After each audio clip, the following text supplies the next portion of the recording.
Okay, in this video, we're going to discuss the preparation of what the integration is going to prompt for. And this requires the ConnectWise company administrator to think about in advance of what they want to set up for ticketing. This all relates to creating tickets in their ConnectWise service board. By the way, they do not have to use this, but we recommend they should be doing it. So we'll start over here on the right side and say, here are the different types of tickets that can be created from the DS client as it processes backups. One of them, of course, is successful backups. We'll give you a ticket for every successful backup. What that means on the DS client is the notifications in DS client has been set up to turn on and right into the event viewer. Another type of ticket is what they call an incomplete ticket. And what this does is maybe they started to run the backup, but some reason it was incompleted, meaning there was some interruption. Well, we could actually produce a ticket to do that. And we even have a feature, if we've checkmarked this, that says, oh, okay, the DS client actually knows how to sometimes restart itself for backups and might say, hey, I created an incomplete ticket, but the next time it ran the backup, I successfully backed it up. So I will automatically close the incomplete backup ticket. A great time saver for those who have to go through service boards to see that the Storage Guardian integration automatically closed a ticket on their behalf because the subsequent backup event was successfully backed up. Another type of ticket is it was successfully backed up, but there's some warning messages in it. And again, you can produce a ticket or untoggle it as I have here and say, I don't want tickets with warnings. But again, we could also say that if it does self-heal itself or run a next successful backup, it can automatically close a warning ticket. And then we have backups where they could be successful with errors. And again, the errors are of various reasons. You need to use your DS-NOC and your activity logs to interpret what the errors are. Sometimes the errors are not major in nature. Sometimes the errors can be major in nature. You should be producing tickets for successful with errors. And then the same thing, close this ticket type if the next backup is successful. Again, self-healing. Then we have a fifth type of backup ticket is we've recognized there's been no backups in the last 72 hours. You should consider using this because it's telling you there's a problem. Now, Storage Guardian can offer many other ways to warn you there's been no backups, but again, if you're using your service board as your prime point for backups, you should be using this. And then there's something called the backup application unexpectedly stops. The DS client application is a Windows service under Windows, is a similar type of service under Linux and Mac. And if for some reason the services or the operating system stops the program, we can actually identify that that program has stopped and we will produce a ticket into your ConnectWise service board.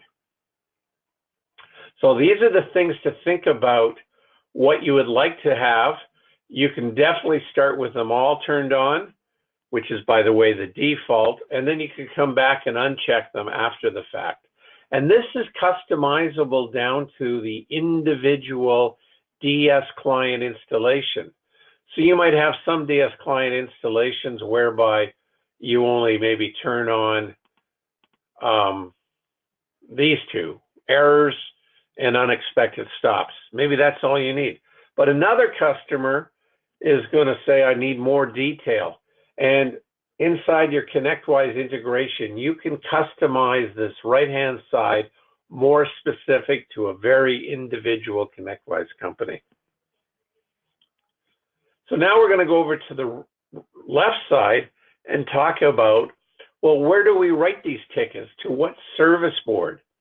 Again, the ConnectWise administrator has to be familiar with their service boards, because the Storage Guardian integration is just reading what has currently been set up in that ConnectWise organization's service boards. So it's going to show you the drop down, and through this drop down, of perhaps all the different service boards. This will be different and unique per individual ConnectWise company. So you first define what is your standard service board. And then the service board wants to know, when we open that ticket, over here on the right side, we've generated a ticket. What status do I give it when I open it? And again, you've predefined in your ConnectWise system all your statuses. Then when we update a ticket, such as, hey, close this ticket type or update a ticket, what do you want us to do in what status when we update it?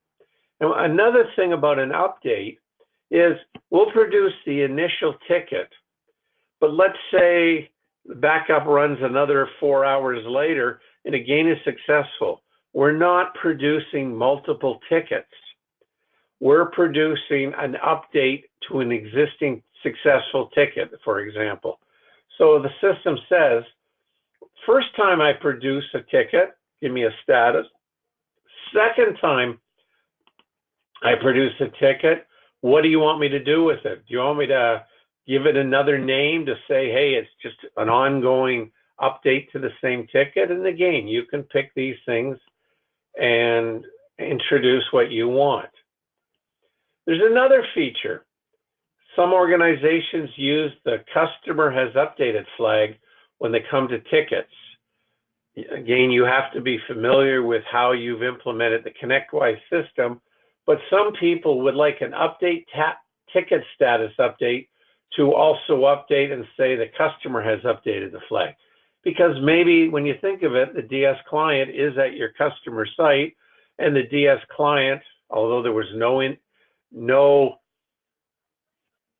activity by a real person, the DS client itself was able to fix itself. So maybe you want to use the customer has updated flag. Again, when we close a ticket, you see over here on the right, we can talk about how we can close a ticket. What status do you want us to use? And again, could be one or several choices. And then priority. You can have priorities in your system as to how you support and handle a particular ticket. And again, this is what you want to set as your default. And then there's even more details about a ticket that ConnectWise allows you to do, such as what is the source of the ticket, what type of ticket, what subtype. And again, you have to be familiar with your setup of how you've utilized and configured your ConnectWise to pick what you want, even down to you can use an item. So there's a lot of detail.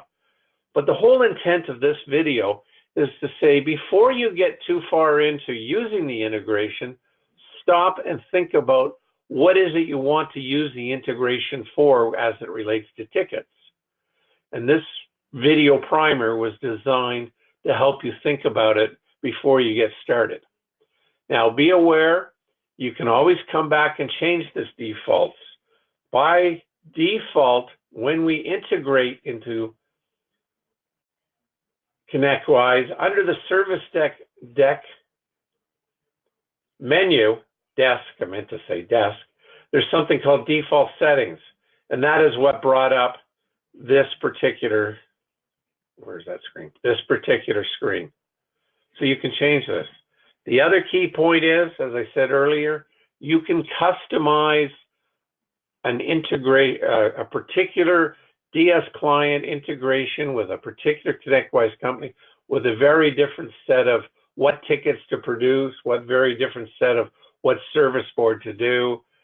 When you apply it, there's even an option that says, well, do you want this modification to occur to all your existing integrations with different DS clients, or do you want it to apply to the defaults only? So there's some more granular, and again, there is a document called the